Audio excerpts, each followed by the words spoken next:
అధికారం అనేది శాశ్వతం కాదన్నారు మాజీ మంత్రి అనిల్ కుమార్ యాదవ్. సోషల్ మీడియాలో ఎవరో ఒకరిద్దరు అసభ్య పోస్టులు పెడితే సోషల్ మీడియాలో యాక్టివ్గా ఉండే వారి అందరినీ అరెస్టు చేస్తున్నారంటూ మండిపడ్డారు.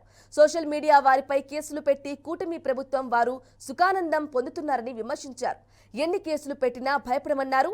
ఇచ్చింది డబుల్గానే తిరిగి చెల్లిస్తామని మాజీ మంత్రి అనిల్ కుమార్ యాదవ్ హెచ్చరించారు.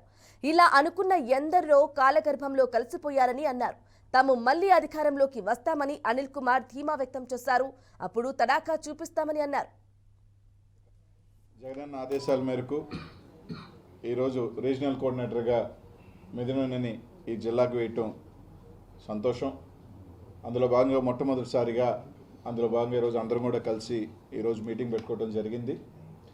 తప్పకుండా ఏదైతే 2014-19లో ఏ విధంగా పోరాటం చేసి 2019లో జిల్లాలో 10కి 10 సీట్లు వచ్చేదానికి ఎంపీలు కూడా అదేవిధంగా మళ్ళీ కూడా అందరం కలిసికట్టుగా వైఎస్ఆర్ కాంగ్రెస్ పార్టీని బలోపేతం చేసుకుంటూ మళ్ళీ అధికారంలోకి వచ్చే దిశగా కూడా తప్పకుండా కూడా ముందుకు వెళ్తాం. అలాగే సోషల్ మీడియాకి సంబంధించి ఏ విధంగా ఈరోజు అరెస్టులు ఒకరో ఇద్దరో నిజంగా పొరపాట్లు జరుగుంటే దాన్ని బూచిగా చూపించి ఈరోజు ఎవరు పోస్టింగ్ పెట్టినా కూడా ఈరోజు దాన్ని అరెస్ట్ చేసి ఒక దగ్గర కాకుండా రాష్ట్రం అంతా తిప్పి సునకానందం పొందుతూ వైఎస్ఆర్ కాంగ్రెస్ పార్టీ కార్యకర్తల ఆత్మస్థైర్యం దెబ్బతింటుంది.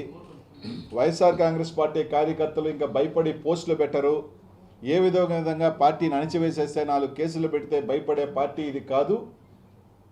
ఎందుకంటే మా నాయకుడిని ఎన్ని రకాలుగా హింసించి ఎన్ని రకాలుగా ఇబ్బందులు పెట్టి 16 నెలల్లో జైల్లో పెట్టి అయినా కూడా నిలబడి ఈరోజు అధికారంలోకి వచ్చి ముఖ్యమంత్రి అయిన నా పార్టీ ఇది వైఎస్ఆర్ కాంగ్రెస్ పార్టీ. కాబట్టి ఈ విధంగా బుడ్డ కేసులు లేదంటే పాత కేసులు ఏదైనా ఉంటే తీసుకొచ్చి వీళ్ళ పేర్లు పెడదాం వాళ్ళ పేర్లు పెడదాం అంటే భయపడే వాళ్ళు ఏమీ కాదు. తప్పకుండా ఈరోజు